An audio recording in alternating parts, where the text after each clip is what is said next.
Selamat datang di kisah inspiratif yang nyata di kehidupan kita. Bersedekah subscribe-lah ke channel ini agar menjadi pahala untuk sahabat semua, dan saya doakan yang telah subscribe channel ini diberikan rezeki yang melimpah. Amin. Jangan lupa juga kita menuliskan sholawat di kolom komentar sebagai penghormatan kita kepada Nabi besar kita. Terima kasih. Matahari bersinar cerah di pelabuhan saat Sesa dan keluarganya menaiki kapal pesiar kecil untuk menikmati liburan. Ini adalah pertama kalinya mereka bepergian ke pulau-pulau terpencil yang katanya indah di daerah timur Indonesia. Sesa, seorang wanita muda berusia 25 tahun, sangat bersemangat. Pemandangan laut biru dan udara asin membuatnya merasa bebas. Namun, kebahagiaan itu tidak berlangsung lama. Ketika hari mulai sore, langit tiba-tiba berubah gelap.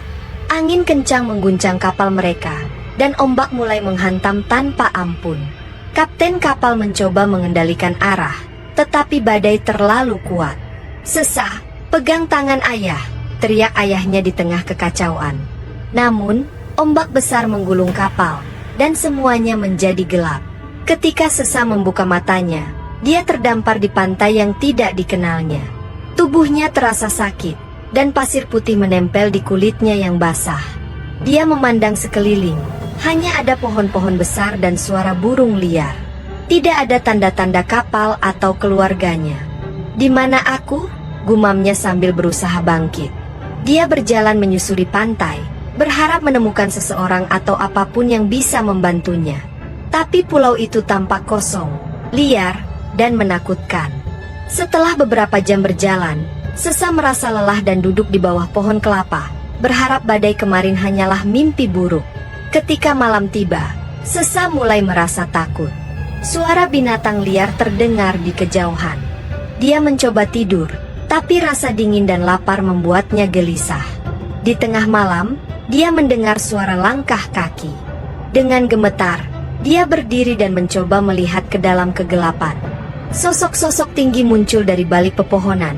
Tubuh mereka berotot, berlumuran tanah, dan mengenakan pakaian dari dedaunan. "Siapa kalian?" teriak Sesa. Suaranya bergetar. Namun, para pria itu hanya menatapnya dengan penuh rasa ingin tahu. Salah satu dari mereka berbicara dengan bahasa yang tidak dimengerti Sesa. Suaranya berat dan dalam. Sesa mencoba melarikan diri, tetapi salah satu pria itu menangkap lengannya. Dia tidak kasar, tetapi genggamannya kuat. Mereka membawa Sesa lebih dalam ke hutan, ke sebuah perkampungan kecil yang terbuat dari kayu dan dedaunan. Perkampungan itu sangat sederhana. Gubuk-gubuk kecil berdiri di bawah naungan pohon-pohon besar. Api unggun menyala di tengah-tengah, menerangi wajah-wajah para pria hutan yang semuanya menatap Sesa dengan rasa ingin tahu. Tidak ada seorang wanita pun di antara mereka. Sesa merasa takut sekaligus bingung. Pria-pria itu berbicara dalam bahasa asing yang tidak ia pahami. Suaranya seperti gumaman bercampur nada rendah. Salah satu dari mereka, yang tampaknya pemimpin kelompok, maju mendekati Sesa. Tubuhnya tinggi besar, dengan rambut panjang yang kusut dan wajah penuh tato alami dari goresan pohon. Pemimpin itu menunjuk dirinya sendiri dan berkata, "Maku." Kemudian, dia menunjuk Sesa. Sesa mengerutkan dahi, bingung. "Aku, Sesa," katanya ragu-ragu sambil memegang dadanya. Para pria hutan bersorak mendengar suaranya. Mereka tampak senang, seperti anak-anak yang menemukan mainan baru. Salah satu dari mereka membawa kelapa dan menyodorkannya kepada Sesa. Dia menyadari bahwa mereka ingin memberi makan dirinya. Dengan hati-hati, Sesa menerima kelapa itu dan meminum airnya. Rasa manisnya sedikit mengurangi ketakutannya. Para pria itu tertawa senang, seolah-olah mereka berhasil melakukan sesuatu yang benar. Namun, malam itu tidak berlalu dengan mudah. Sesa diawasi terus-menerus, seolah-olah dia adalah makhluk aneh yang belum pernah mereka lihat. Dia mencoba berbicara, menjelaskan bahwa dia terdampar dan membutuhkan bantuan, tetapi mereka hanya menggelengkan kepala, tidak memahami satu kata pun. Keesokan harinya, Sesa mulai menyadari kenyataan bahwa tidak ada jalan keluar mudah dari tempat ini. Dia melihat para pria itu menjalani kehidupan sederhana, berburu di hutan, memancing di sungai, dan memasak makanan di atas api unggun. Mereka tinggal di gubuk-gubuk kecil yang hanya cukup untuk 1 atau 2 orang. Yang membuat Sesa semakin terkejut. Para pria ini tampaknya belum pernah melihat wanita sebelumnya. Mereka terus-menerus memandangnya dengan kagum. Beberapa bahkan mencoba menyentuh rambutnya dengan penuh rasa ingin tahu. Mungkin mereka sudah lama tinggal di sini, pikir Sesa. Tapi kenapa tidak ada perempuan?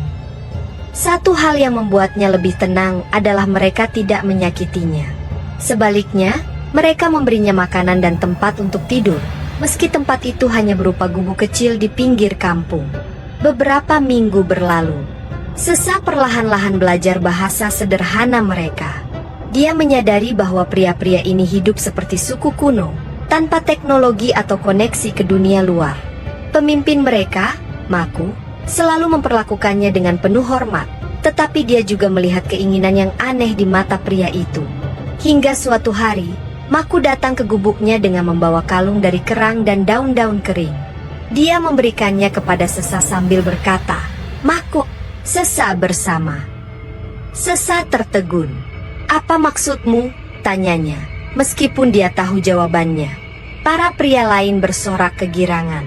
Ternyata, kalung itu adalah simbol pernikahan di antara mereka. Sesa merasa bingung dan marah. Dia tidak ingin menikahi siapapun di pulau ini. Namun, dia sadar bahwa menolak bisa berarti kehilangan perlindungan mereka. Dia akhirnya menerima kalung itu dengan enggan, berharap ini hanya simbol belaka. Namun, hari itu menjadi awal dari serangkaian kejadian yang tidak pernah ia bayangkan. Setelah menikah dengan Maku, pria-pria lain di pulau itu mulai menuntut hal yang sama. "Kami menemukanmu bersama," kata Maku dalam bahasa sederhana mereka. "Kami semua berhak." Sesa merasa dirinya terperangkap. Dia tidak bisa melarikan diri dari pulau ini, dan para pria itu terlalu banyak untuk dilawan. Akhirnya, dia menyerah pada tekanan mereka dan menikahi semua pria di desa itu satu persatu. Malam-malamnya berubah menjadi mimpi buruk. Meski mereka memperlakukannya dengan baik, dia merasa seperti kehilangan dirinya sendiri. Dia mulai merasa terisolasi, tanpa harapan untuk kembali ke dunia luar. Hari-hari berlalu dengan cepat di pulau itu. Meskipun bagi Sesa, waktu terasa seperti berjalan lambat. Hidupnya kini berubah total. Dia yang dulu adalah seorang wanita muda penuh harapan, kini harus menjalani kehidupan yang dipaksakan di tempat yang asing. Setelah menikahi para pria hutan, dia mulai memahami pola hidup mereka. Mereka adalah pria yang ramah dan bekerja keras, tetapi tidak memahami batasan-batasan pribadi. Meski mereka memberikan perlindungan dan makanan, tuntutan mereka semakin lama semakin berat. Beberapa bulan setelah pernikahan pertamanya dengan Maku, Sesa menyadari bahwa dirinya mengandung. Perasaan campur aduk menyelimuti hatinya. Dia merasa takut sekaligus tak berdaya. Tidak ada dokter, tidak ada fasilitas, hanya alam liar dan pria-pria yang berharap mendapatkan keturunan darinya. Ketika kandungannya semakin besar, Sesa mencoba menyesuaikan diri dengan kehidupan barunya. Para pria hutan memperlakukannya seperti seorang ratu, memenuhi setiap kebutuhannya. Namun, dia merasa seperti berada dalam penjara emas. Hari itu datang lebih cepat dari yang dia duga. Di tengah malam, dia merasakan sakit yang luar biasa. Para pria hutan panik, tidak tahu apa yang harus dilakukan. Salah satu dari mereka, yang tampaknya lebih tua dan berpengalaman, memimpin proses persalinan dengan cara primitif. Setelah berjam-jam penuh perjuangan, Sesa melahirkan seorang bayi laki-laki. Tangisan pertama bayi itu menggema di seluruh kampung, disambut dengan sorak-sorai para pria hutan. Maku memegang bayi itu dengan bangga dan berkata, "Anak pertama Sesa. Dia kuat." Namun, bagi Sesa, kebahagiaan itu terasa hampa. Dia merasa kehilangan dirinya sendiri, seolah-olah dirinya bukan lagi individu, melainkan alat bagi para pria di pulau itu. Seiring berjalannya waktu, Sesa melahirkan lebih banyak anak dari pria-pria hutan lainnya. Setiap kelahiran menjadi perayaan besar di kampung itu. Anak-anaknya tumbuh dengan cepat, menjadi bagian dari komunitas yang unik ini. Sesa mulai merasa terhubung dengan anak-anaknya, meski hatinya masih merindukan kehidupan lamanya. Dia mengajarkan anak-anak itu beberapa hal dari dunia luar, seperti nama benda dan doa sederhana. Namun, dia menyadari bahwa anak-anaknya lebih terhubung dengan cara hidup pria hutan. Mereka berburu, bermain di hutan, dan berbicara dalam bahasa yang Sesa pelajari dengan susah payah. Hidup di pulau itu membuat Sesa semakin jauh dari dirinya yang dulu. Dia tidak lagi memikirkan dunia luar, karena baginya, pulau ini adalah satu-satunya kenyataan yang ada. 5 tahun berlalu sejak Sesa pertama kali terdampar di pulau itu. Kini, dia adalah ibu dari 6 anak. Semuanya lahir dari pria-pria hutan yang berbeda. Anak-anak itu membawa kebahagiaan sekaligus rasa sakit baginya, mengingatkan Sesa pada hidupnya yang hilang. Namun, Sesa mulai menerima kehidupannya di pulau ini. Dia menjadi bagian penting dari komunitas itu, memberikan sentuhan lembut dan kasih sayang yang sebelumnya tidak pernah ada di sana. Para pria hutan pun semakin menghormatinya, menganggapnya sebagai pusat kehidupan mereka. Meski begitu, Sesa tidak pernah lupa pada keluarganya. Di malam yang sunyi, dia sering memandang laut, berharap pada kapal yang akan datang dan menyelamatkannya. Meski bertahun-tahun telah berlalu, harapan untuk kembali ke dunia luar belum sepenuhnya padam dalam hati Sesa. Setiap malam, dia memandang laut yang luas, mencoba membayangkan keluarganya. Apakah mereka masih mencarinya? Atau sudah menyerah? Namun, hidup di pulau ini tidak memberinya banyak pilihan. Dia harus mengurus anak-anaknya dan menghadapi kenyataan bahwa para pria hutan tidak akan membiarkannya pergi. Suatu hari, saat para pria hutan sedang berburu di hutan, Sesa memutuskan untuk menjelajahi pantai sendirian. Dia menemukan perahu kayu tua yang setengah terkubur di pasir. Perahu itu tampaknya milik seseorang yang pernah terdampar di pulau ini sebelumnya. Harapan kecil mulai tumbuh dalam hatinya. Jika dia bisa memperbaiki perahu itu, mungkin dia bisa melarikan diri bersama anak-anaknya. Namun, rencana ini tidaklah mudah. Dia harus melakukannya diam-diam, karena para pria hutan tidak akan setuju. Malam itu, saat semua orang tidur, Sesa mulai mengumpulkan alat-alat yang bisa digunakan untuk memperbaiki perahu. Dia mencuri beberapa tali dan potongan kayu dari kampung, menyembunyikannya di dekat pantai. Maku, pemimpin para pria hutan, mulai curiga dengan tingkah laku Sesa yang sering meninggalkan kampung. Suatu malam, dia mengikutinya ke pantai dan menemukan perahu yang sedang diperbaiki. "Mau pergi?" tanya Maku dengan bahasa yang sudah dipahami Sesa. Sesa terdiam, mencoba mencari alasan. "Aku hanya ingin memastikan kalau kita bisa punya alat untuk berburu ikan di laut." Maku mengangguk, meskipun matanya menunjukkan ketidakpercayaan. Dia tidak mengatakan apa-apa lagi, tetapi mulai memperhatikan gerak-gerik Sesa dengan lebih hati-hati. Bertahun-tahun berlalu, dan upaya pelarian Sesa gagal berkali-kali. Dia kehilangan kesempatan untuk memperbaiki perahu dan kembali terperangkap dalam rutinitas pulau. Anak-anaknya semakin besar, dan Sesa mulai melihat sisi berbeda dalam hidup mereka. Anak-anaknya tumbuh seperti pria hutan, dengan kekuatan fisik dan keterampilan berburu yang luar biasa.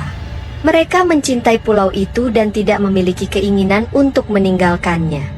Sesa merasa terasing di tengah keluarganya sendiri, tetapi dia tidak bisa membenci mereka. Anak-anaknya adalah satu-satunya hal yang memberinya kekuatan untuk bertahan hidup. Pada suatu pagi yang cerah, Sesa memutuskan untuk pergi lebih jauh ke dalam hutan daripada biasanya. Dia mencari tempat yang tenang untuk merenung, jauh dari pandangan para pria hutan dan anak-anaknya. Saat menyusuri jalan setapak kecil, dia menemukan sesuatu yang mengejutkan, sebuah batu besar dengan ukiran yang terlihat seperti tulisan. Tulisan itu tidak asing baginya. Meskipun sudah berkarat dimakan usia, Sesa menyadari bahwa itu adalah huruf dari dunia luar. Dia menyentuh ukiran itu dengan tangan gemetar, mencoba membaca apa yang tertulis. "Di sini pernah ada kehidupan lain. Kami berusaha bertahan, tetapi Allah mengalahkan kami. Siapapun yang menemukan ini, ketahuilah, Anda tidak sendirian." Pesan itu membuat bulu kuduk Sesa merinding. Siapa yang menulisnya? Apakah mereka orang-orang yang dulu tinggal di pulau ini? Atau mungkin korban lain yang terdampar seperti dirinya? Tidak jauh dari batu itu, Sesa menemukan sisa-sisa sebuah kampung kuno. Gubuk-gubuk yang sudah roboh dan peralatan kayu yang tertinggal di sana menunjukkan bahwa pulau ini pernah dihuni oleh lebih banyak orang. Namun, yang paling menarik perhatiannya adalah sebuah sumur tua yang masih mengeluarkan air jernih. Di dekat sumur itu, terdapat bekas api unggun dan tumpukan tulang belulang. Apakah mereka mati di sini? Pikir Sesa. Atau mereka berhasil pergi? Sesa merasa bahwa tempat ini bisa menjadi petunjuk untuk melarikan diri. Jika ada orang lain yang pernah mencoba keluar dari pulau ini, mungkin dia juga memiliki harapan. Saat kembali ke kampung, Sesa mencoba bertanya kepada Maku tentang kampung kuno itu. Namun, Maku langsung menghindar. Tidak bicara, katanya dengan nada serius. Sesa merasa curiga. Apa yang disembunyikan oleh para pria hutan? Mengapa mereka tidak pernah membicarakan tempat itu? Dia memutuskan untuk mengawasi mereka lebih dekat. Malam itu, saat semua orang tidur, Sesa mengikuti beberapa pria hutan yang diam-diam pergi ke arah hutan. Mereka membawa obor dan tampak seperti melakukan ritual. Ketika Sesa mengikuti mereka, dia melihat sesuatu yang mengejutkan. Para pria hutan berkumpul di sekitar batu besar yang dia temukan sebelumnya. Mereka berlutut, menyembah sesuatu yang tampak seperti patung besar berbentuk manusia, tetapi dengan fitur yang menyeramkan, taring panjang dan mata merah yang terbuat dari batu permata. Maku berdiri di depan patung itu, mengucapkan kata-kata dalam bahasa yang tidak dimengerti Sesa. Dia membawa sesuatu di tangannya, sepotong daging mentah yang kemudian diletakkan di atas altar di depan patung itu. Ini bukan sekadar komunitas biasa, pikir Sesa. Mereka menyembah sesuatu. Dia merasa ngeri, tetapi juga penasaran. Apa hubungan para pria hutan dengan patung itu? Dan apa kaitannya dengan kampung kuno yang dia temukan? Bertahun-tahun Sesa hidup di pulau itu, namun kenangan tentang keluarganya tidak pernah sepenuhnya hilang. Ada saat-saat tertentu, di malam yang sunyi, dia memimpikan rumah, ayah, ibu, dan adik-adiknya. Mimpi itu terkadang membuatnya menangis, tetapi seringkali juga membuatnya bingung. Seiring waktu, Sesa mulai melupakan detail-detail wajah mereka. Namun, dia tidak pernah melupakan cinta mereka dan harapan untuk kembali. Pada suatu siang, saat Sesa dan anak-anaknya sedang mencari buah di hutan, dia mendengar suara gemuruh dari kejauhan. Suara itu terdengar seperti mesin kapal, sesuatu yang sangat asing di pulau ini. Dia segera berlari ke arah pantai, diikuti oleh anak-anaknya. Dari kejauhan, dia melihat sebuah kapal besar berlabuh di perairan dangkal. Beberapa orang tampak menurunkan perahu kecil dan mendayung ke pantai. Hatinya berdegup kencang. Siapa mereka? Apakah ini penyelamat yang selama ini dia tunggu? Saat orang-orang itu semakin dekat, Sesa menyadari sesuatu yang mengejutkan. Di antara mereka ada wajah-wajah yang familiar. Ayahnya, ibunya, dan adik laki-lakinya yang kini sudah dewasa. "Sesa!" teriak ibunya. Air mata mengalir di pipinya. Sesa terpaku. Tubuhnya membeku di tempat, tidak tahu bagaimana harus merespons. Anak-anaknya berdiri di belakangnya, memegang erat tangannya, tidak mengerti apa yang sedang terjadi. "Kami mencarimu selama bertahun-tahun," kata ayahnya dengan suara penuh emosi. Namun, saat Sesa mencoba mengingat, pikirannya menjadi kabur. Wajah-wajah itu terasa asing, seperti potongan mimpi yang sudah lama terlupakan. Sesa tidak tahu apa yang harus dia lakukan.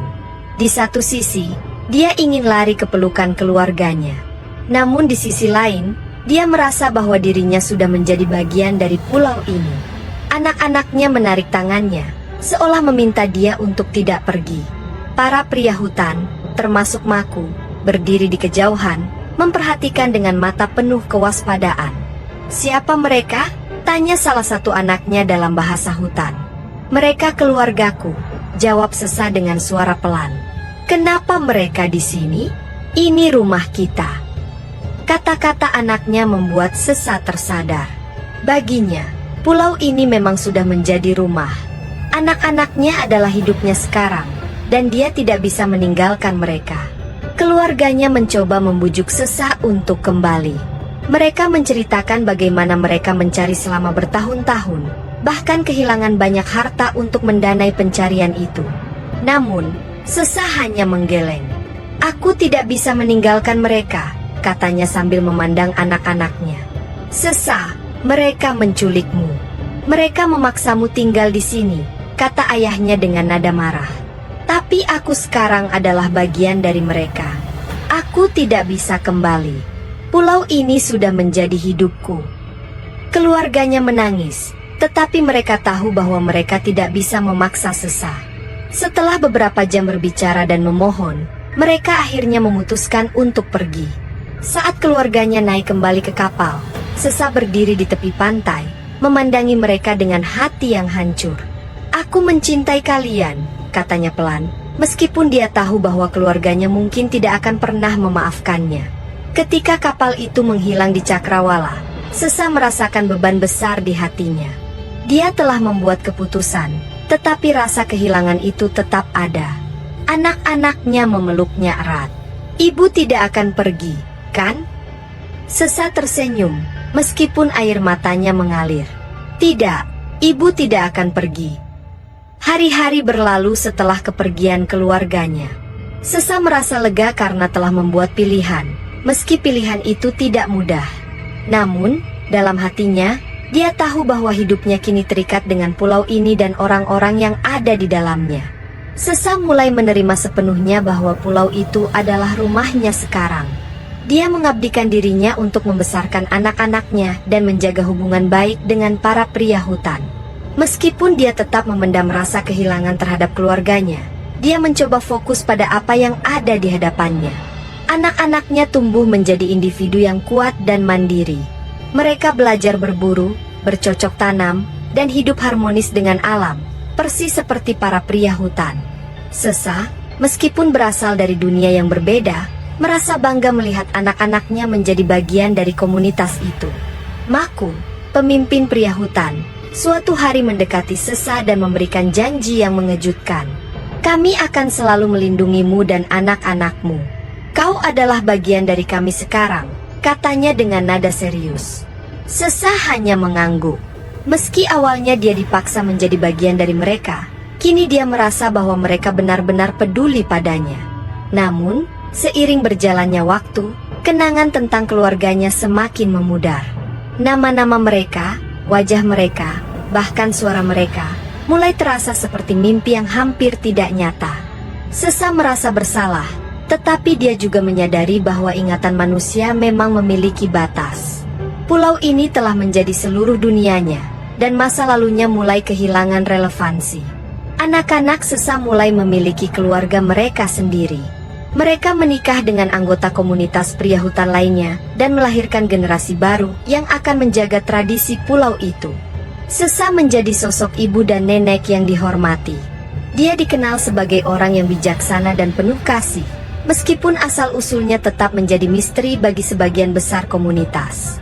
Suatu hari, saat Sesa duduk di tepi pantai, menatap matahari terbenam, dia merenungkan hidupnya.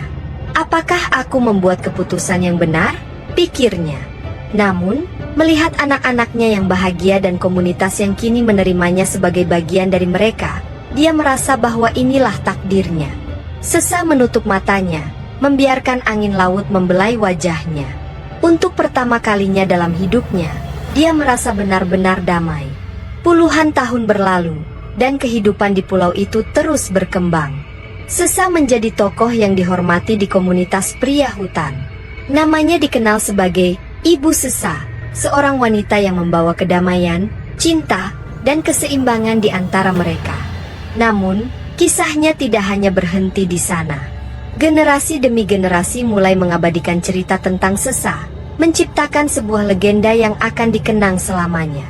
Ketika Sesa meninggal dalam damai pada usia lanjut, komunitas pria hutan berkumpul untuk memberinya penghormatan terakhir. Mereka membangun sebuah monumen sederhana di tempat yang selalu dia kunjungi, di dekat pantai, di mana dia sering duduk dan menatap laut.